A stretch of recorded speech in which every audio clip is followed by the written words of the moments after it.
मुल्क के जो वजीर दाखिला हैं जिनके बारे में ये सोचा जाता है, मोहसिन नकवी की बात कर रहा हूं कि वो फील्ड मार्शल का या दायां हाथ है या बायां हाथ है, उन्होंने आज एक ऐसा इंकशाफ किया जो कोई बंदा एक्सपेक्ट भी नहीं कर रहा था। उन्होंने कहा कि पिछले 3 सालों में मुल्क के अंदर से 100 अरब डॉलर जो है वो जाली तरीके से, गलत तरीके से मुल्क से बाहर भेज दिए गए। आप दुरुस्त सुन रहे हैं, मैं रिपीट कर देता हूं, आपको हैरानी हो रही होगी। पाकिस्तान का अपना वजीर दाखिला, भले फॉर्म 47 के हैं लेकिन अपना वजीर दाखिला, ये आज प्रेस टॉक करते हुए टेलीविजन की स्क्रीन पर पाकिस्तानी कौम और पूरी दुनिया को बता रहे थे कि पिछले 3 सालों में, जी हां, आसिम मुनीर साहब की गवर्नमेंट के जो टाइम है, जब से वो आए, अब उन्हें तकरीबन 3.5 साल हो गए हैं, उन्होंने कहा कि पिछले 3 सालों में मुल्क से 100 अरब डॉलर, कितना, 100 अरब डॉलर मुल्क से निकाल के ले गए, चोरी से, जाली तरीके से, हवाला हुंडी से, मनी लॉन्ड्रिंग से ये पैसा मुल्क से बाहर मुंतकिल कर दिया गया। आगे सुनिए वो क्या कह रहे हैं। अब वो कह रहे हैं कि रोशन अकाउंट मौजूद हैं, 35% पैसा ही वापस ले आइए, मतलब को 35 अरब वापस ले आइए, वो ये कह रहे हैं।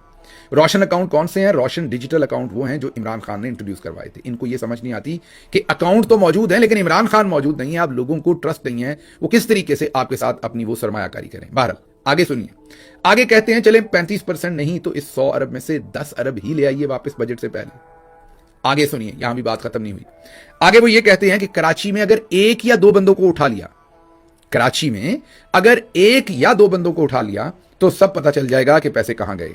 मुझे तो लगता है किसी ने अगर इंटरव्यू कर लिया अच्छी तरह से वजारत दाखिला के जनाब मोहसिन नकवी साहब का, तो 10-12 अरब डॉलर का तो यहीं से पता चल जाना है कि कहां गया है। लेकिन भारत, और साथ साथ ये भी याद रखिएगा कि मोहसिन नकवी साहब की अपनी जो जौजा मोहतरमा है, भाभी साहबा, उनकी प्रॉपर्टी जो बहुत सारी है वो भी दुबई में है, उन्होंने भी बहुत सारा पैसा जो है वो दुबई में मुंतकिल कर रखा है। लेकिन आज वो हमें उसी मुंह के साथ बता रहे हैं कि 100 अरब 3 सालों में मुल्क से निकल गया। मिन्नतें कर रहे हैं और साथ धमकियां दे रहे हैं कि 2-3 लोगों को उठा लिया तो देखिए पता लग जाएगा।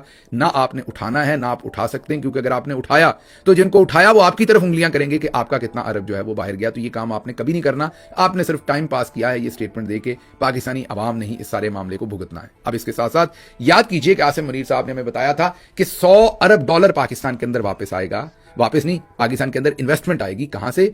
25 सऊदी अरब से, 25 कुवैत से, 25 कतर से और 25 यूएई से। फिर उन्होंने ये कहा था कि सऊदी अरब से तो हमारे ताल्लुकात ही बड़े अच्छे हैं, 10 अरब तो हमने वापस ही नहीं देना, उन्हें कहना बस रख लिया हमने। ना इन 3 सालों के अंदर वो 25 अरब आया, बल्कि $1 नहीं आया। जो फॉरेन डायरेक्ट इन्वेस्टमेंट पहले आती थी वो भी खत्म हो गई और मिनिमम लेवल पर चलेगी। 50 साल की तारीख में सबसे मिनिमम लेवल पर इन्वेस्टमेंट चलेगी।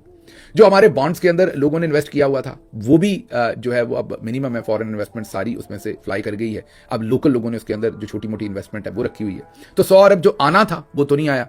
SIFC के अंदर हर उसको पहले तो बनाया गया, उसका कोऑर्डिनेटर एक मेजर जनरल को लगाया गया, उसकी जो भी एपेक्स कमेटी थी उसके अंदर आसिम मुनीर साहब को डाला गया, जनरल्स को डाला गया और बताया हमें ये गया कि अब हर महकमा जो है SIFC के अंडर होगा जहां से इन्वेस्टमेंट आ सकती है। हर महकमे के अंदर मेजर जनरल्स, ब्रिगेडियर्स, कर्नल्स, उनको ला के बिठा दिया गया।